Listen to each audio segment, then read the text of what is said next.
नया फिर दिन हुआ पुरानी रात का, करे सौ शुक्र हम खुदा की जात का, खुदा की जात का नया फिर दिन हुआ। आज की आयत। मैं पालूस ये नसीहत करता हूँ कि मुनाजातें और दुआएं और इल्तिजाएं और शुक्रगुजारियाँ सब आदमियों के लिए की जाएं। पहला तिमोथियस 2:1 आयत। अजीज़ों, हम अक्सर अपने अजीज़ों और दोस्तों को कहते हैं कि हमें अपनी दुआओं में ज़रूर याद रखिए। असल में ये भी अपनायत का एक खूबसूरत एहसास है, अगरचे जवाब में एक रस्मी सा फ़िक्रा सुनने को मिलता है। हाँ जनाब, हम आपको हमेशा अपनी दुआओं में याद रखते हैं। इस बात की कोई ठोस दलील तो नहीं, मगर ऐसे में शकूक व शुबहात को भी अपने दिल में लाना कोई अच्छी बात नहीं। खैर, खुदा उन सब का भला करे जो हमें दुआओं में याद रखते हैं या भूल जाते हैं। अजीज़ों, यकीनन ऐसे बहुत से खुदा तरस लोग हैं जो बिला नागा बारगाह खुदावंदी में बहुतों की शफायत करते हैं। बिलाशुबा दिल से मांगी दुआ खुदा के हजूर ज़रूर सुनी जाती है। ये उसका खासा है कि वो अपने मांगने वालों को कभी शर्मिंदा नहीं करता। अजीज़ों, रोज़मर्रा ज़िंदगी के बहुत से मामलात में जहाँ और बहुत से मनफी अनासर गाहे बगाहे सर उठाते हैं, इनमें किसी हद तक खुदगर्जी का अंसर सर फहरिस्त है। गोया खुदगर्जी हर मामले में इंसान के साथ शीरो शक्कर रहती है। फितरतन खुदगर्जी हमारी ज़िंदगी के हर कदम पर मैं मेरा मेरी के महवर पर ही महवे गर्दिश रहती है। इसमें अबहाम नहीं। हर अच्छी चीज़, हर फ़ायदा घूम घुमा कर मुझे और मेरे घराने को ही मिलना चाहिए। इस टारगेट को हासिल करने के लिए इंसान कुछ भी कर गुजरता है। अजीज़ों, खुदगर्जी के सहर में दुनियावी नफ़ा नुकसान तो एक तरफ, हम रूहानियत में भी खुदगर्जी को किसी न किसी रूप में शामिल कर लेते हैं। कलीसियाई खिदमत हो या मजहबी सरगर्मियाँ हों, बस हम और हमारे बच्चे कोई और किसी तरह भी कबूल नहीं।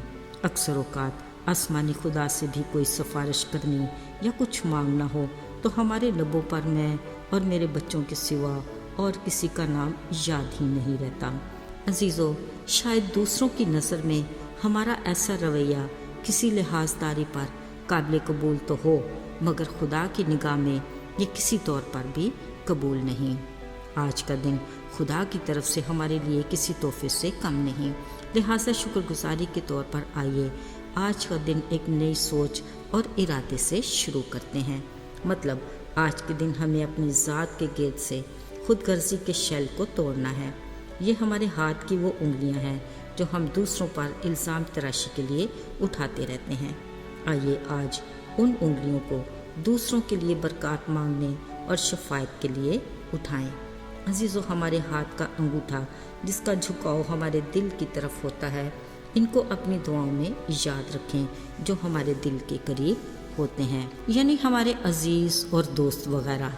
अंगूठे के साथ पॉइंटिंग फिंगर है जो अक्सर खादम और मजहबी रहनुमा खुदा का कलाम सुनाते इस्तेमाल करते हैं। खुदा की खेती में काम करने वालों को हमारी दुआ की भी ज़रूरत है।